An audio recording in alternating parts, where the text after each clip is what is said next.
ॐ तव कथामृतं तप्तजीवनं कविभिरीरितं कल्मषापहं श्रवणमङ्गलं श्रीमदाततं भुवि गृह्णन्ति ये भूरिदा जनाः। শ্রী শ্রী রামকৃষ্ণ কথামৃত দ্বিতীয় ভাগ, তৃতীয় খণ্ড, তৃতীয় পরিচ্ছেদ। দক্ষিণেশ্বরের শ্রীরামকৃষ্ণ ও ব্রাহ্মগণ প্রেমতত্ত্ব। কিয়ৎক্ষণ পরে কলিকাতা হইতে কয়েকটি পুরাতন ব্রাহ্ম ভক্ত আসিয়া উপস্থিত হইলেন। তন্মধ্যে একজন শ্রীযুক্ত ঠাকুরদাস সেন। ঘরে অনেকগুলি ভক্তের সমাগম হইয়াছে। ঠাকুর ছোট খাটটিতে বসিয়া আছেন। সহাস্যবদন, বালক মূর্তি, উত্তরাস্য হইয়া বসিয়া আছেন। ব্রাহ্ম ভক্তদের সঙ্গে আনন্দে আলাপ করিতেছেন। শ্রীরামকৃষ্ণ ব্রাহ্ম ও অন্যান্য ভক্তদের প্রতি: তোমরা প্যাম প্যাম করো, কিন্তু প্রেম কি সামান্য জিনিস গা? চৈতন্যদেবের প্রেম হয়েছিল। প্রেমের দুটি লক্ষণ: প্রথম, জগৎ ভুল হয়ে যাবে, এত ঈশ্বরেতে ভালোবাসা যে বাহ্যশূন্য। চৈতন্যদেব বন দেখে বৃন্দাবন ভাবে, সমুদ্র দেখে শ্রী যমুনা ভাবে। দ্বিতীয় লক্ষণ, নিজের দেহ যে এত প্রিয় জিনিস, এর উপরও মমতা থাকবে না, দেহাত্মবোধ একেবারে চলে যাবে। ঈশ্বর দর্শন না হলে প্রেম হয় না। ঈশ্বর লাভের কতকগুলি লক্ষণ আছে। যার ভিতর অনুরাগের ঐশ্বর্য প্রকাশ হচ্ছে, তার ঈশ্বর লাভের আর দেরি নাই। অনুরাগের ঐশ্বর্য কি কি? বিবেক, বৈরাগ্য, জীবে দয়া, সাধু সেবা, সাধু সঙ্গ, ঈশ্বরের নাম গুণকীর্তন, সত্য কথা, এই সকল অনুরাগের লক্ষণ দেখলে ঠিক বলতে পারা যায় ঈশ্বর দর্শনের আর দেরি নাই। বাবু কোনো খানসামার বাড়ি যাবেন। এরূপ যদি ঠিক হয়ে থাকে, খানসামার বাড়ির অবস্থা দেখে ঠিক বুঝতে পারা যায়। প্রথমে বন জঙ্গল কাটা হয়, ঝুল ঝাড়া হয়, ঝাঁটপাট দেওয়া হয়। বাবু নিজেই শতরঞ্চ, গুড়গুড়ি এইসব 5 রকম জিনিস পাঠিয়ে দেন। এইসব আসতে দেখলেই লোকের বুঝতে বাকি থাকে না বাবু এসে পড়লেন বলে। একজন ভক্ত: আগে বিচার করে কি ইন্দ্রিয় নিগ্রহ করতে হয়? শ্রীরামকৃষ্ণ: ও এক পথ আছে, বিচার পথ। ভক্তি পথেও অন্তরিন্দ্রিয় নিগ্রহ আপনি হয়, আর সহজে হয়। ঈশ্বরের উপর যত ভালোবাসা আসবে, ততই ইন্দ্রিয় সুখ আলুনি লাগবে।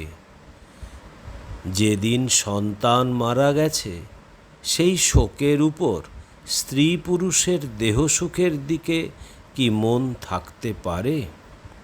একজন ভক্ত: তাকে ভালোবাসতে পারছি কই? শ্রীরামকৃষ্ণ: তার নাম করলে সব পাপ কেটে যায়। কাম, ক্রোধ, শরীরের সুখ, ইচ্ছা এসব পালিয়ে যায়। একজন ভক্ত: তার নাম করতে ভালো কই লাগে?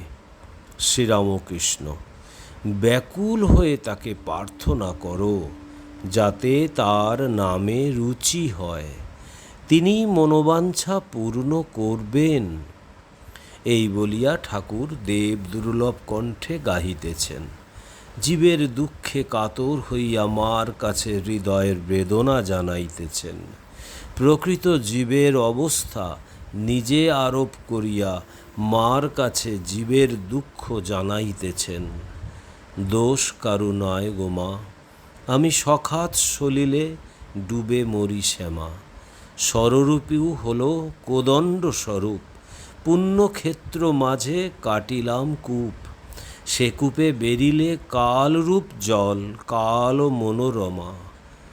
আমার কি হবে তারিণী, ত্রিগুণাধারিণী, দ্বিগুণ করেছে সগুণে। কিসে এ বাড়ি নিবারি, ভেবে দাশরথীর অনিবার বাড়ি নয়নে। ছিল বাড়ি কক্ষে, ক্রমে এলো বক্ষে, জীবনে জীবন কেমনে হয় মা রক্ষে। আছি তোর অপেক্ষে, দে মা মুক্তি ভিক্ষে, কটাক্ষেতে করে পার। আবার গান গাইতেছেন। জীবের বিকার রোগ, তার নামে রুচি হলে বিকার কাটবে। এ কি বিকার শঙ্করী, কৃপা চরণতরি পেলে ধন্বন্তরী। অনিত্য গৌরব হলো অঙ্গদাহ, আমার এ কি হলো পাপ মোহ। তাই ধনজন তৃষ্ণা, না হয় বিরহ, কিসে জীবন ধরি। অনিত্য আলাপ, কি পাপ প্রলাপ, সতত সর্বমঙ্গলে। মায়া কাক নিদ্রা তাহে, দাশরথী নয়ন যুগলে। হিংসারূপ তাহে সে উদরে কৃমি, মিছে কাজে ভ্রমি সেই হয় ভূমি। রোগে বাঁচি কি না বাঁচি, তন্নামে অরুচি, দিবা সর্বরি। শ্রীরামকৃষ্ণ। তন্নামে অরুচি, বিকারে যদি অরুচি হলো, তাহলে আর বাঁচবার পথ থাকে না। যদি একটু রুচি থাকে, তবে বাঁচবার খুব আশা। তাই নামে রুচি, ঈশ্বরের নাম করতে হয়। দুর্গা নাম, কৃষ্ণ নাম, শিব নাম, যে নাম বলে ঈশ্বরকে ডাকো না কেন, যদি নাম করতে অনুরাগ দিন দিন বাড়ে, যদি আনন্দ হয়, তাহলে আর কোনো ভয় নাই। বিকার কাটবেই কাটবে, তার কৃপা হবেই হবে। যেমন ভাব তেমনি লাভ। দুজন বন্ধু পথে যাচ্ছে, এক জায়গায় ভাগবত পাঠ হচ্ছিল। একজন বন্ধু বললে, এসো ভাই একটু ভাগবত শুনি। আর একজন একটু উঁকি মেরে দেখলে। তারপর সে সেখান থেকে চলে গিয়ে বেশ্যালয়ে গেল। সেখানে খানিকক্ষণ পরে তার মনে বড় বিরক্তি এলো। সে আপনা আপনি বলতে লাগলো, ধিক আমাকে, বন্ধু আমার হরিকথা শুনছে আর আমি কোথায় পড়ে আছি। এদিকে যে ভাগবত শুনছে তারও ধিক্কার হয়েছে। সে ভাবছে, আমি কি বোকা, কি ব্যার করে বকছে আর আমি এখানে বসে আছি। বন্ধু আমার কেমন আমোদ আহ্লাদ করছে। এরা যখন মরে গেল, যে ভাগবত শুনেছিল তাকে যমদূত নিয়ে গেল। যে বেশ্যালয়ে গিয়েছিল তাকে বিষ্ণুদূত বৈকুণ্ঠে নিয়ে গেল। ভগবান মন দেখেন, কে কি কাজে আছে, কে কোথায় পড়ে আছে, তা দেখেন না। ভাবগ্রাহী জনার্দন। কর্তাভজারা মন্ত্র দিবার সময় বলে, এখন মন তোর, অর্থাৎ এখন সব তোর মনের উপর নির্ভর করছে। তারা বলে, যার ঠিক মন, তার ঠিক করণ, তার ঠিক লাভ। মনের গুণে হনুমান সমুদ্র পার হয়ে গেল। আমি রামের দাস, আমি রাম নাম করেছি, আমি কি না পারি, এই বিশ্বাস। যতক্ষণ অহংকার, ততক্ষণ অজ্ঞান। অহংকার থাকতে মুক্তি নাই। গরুগুলো হাম্মা হাম্মা করে আর ছাগলগুলো ম্যাঁ ম্যাঁ করে, তাই ওদের কত যন্ত্রণা। কষায়ে কাটে, জুতো ঢোলের চামড়া তৈয়ার করে, যন্ত্রণার শেষ নাই। হিন্দিতে হাম মানে আমি আর ম্যায় মানেও আমি। আমি আমি করে বলে কত কর্মভোগ, শেষে নারী ভুঁড়ি থেকে ধুনুরির তাঁত তৈয়ার করে। তখন ধুনুরির তাঁতে হাতে তুহু তুহু বলে, অর্থাৎ তুমি তুমি। তুমি তুমি বলার পর তবে নিস্তার, আর ভুগতে হয় না।